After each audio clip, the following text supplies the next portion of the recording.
कवि और धनवान आदमी अकबर और बीरबल की कहानी। एक दिन एक कवि किसी धनी आदमी से मिलने गया और उसे कई सुंदर कविताएं इस उम्मीद के साथ सुनाई कि शायद वह धनवान खुश होकर कुछ इनाम जरूर देगा। लेकिन वह धनवान भी महाकंजूस था। बोला, तुम्हारी कविताएं सुनकर दिल खुश हो गया। तुम कल फिर आना, मैं तुम्हें खुश कर दूंगा। कल शायद अच्छा इनाम मिलेगा। ऐसी कल्पना करता हुआ वह कवि घर पहुंचा और सो गया। अगले दिन वह फिर उस धनवान की हवेली में जा पहुंचा।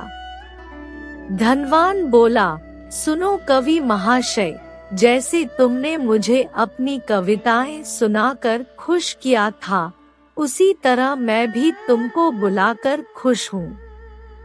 तुमने मुझे कल कुछ भी नहीं दिया, इसलिए मैं भी कुछ नहीं दे रहा। हिसाब बराबर हो गया। कवि बेहद निराश हो गया।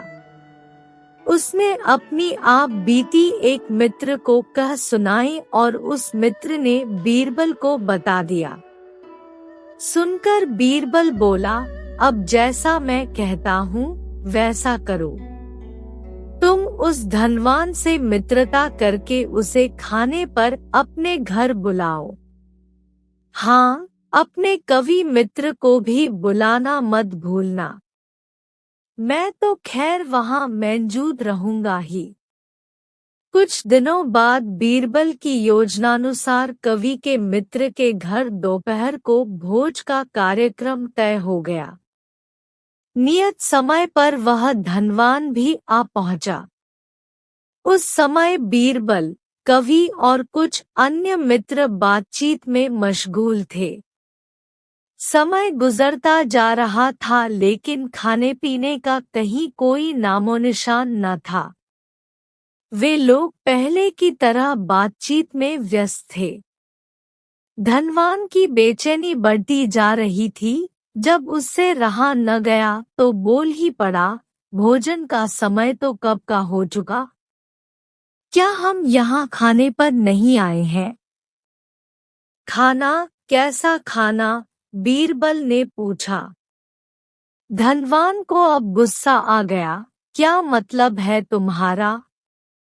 क्या तुमने मुझे यहाँ खाने पर नहीं बुलाया है? खाने का कोई निमंत्रण नहीं था। यह तो आपको खुश करने के लिए खाने पर आने को कहा गया था, जवाब बीरबल ने दिया। धनवान का पारा 7वें आसमान पर चढ़ गया। क्रोधित स्वर में बोला, यह सब क्या है?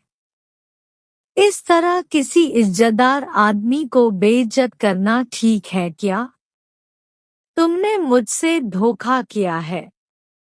अब बीरबल हंसता हुआ बोला, यदि मैं कहूँ कि इसमें कुछ भी गलत नहीं तो तुमने इस कवि से यही कहकर धोखा किया था ना कि कल आना, सो मैंने भी कुछ ऐसा ही किया। तुम जैसे लोगों के साथ ऐसा ही व्यवहार होना चाहिए। धनवान को अब अपनी गलती का आभास हुआ और उसने कवि को अच्छा इनाम देकर वहां से विदा ली। वहां मौजूद सभी बीरबल को प्रशंसाभरी नजरों से देखने लगे।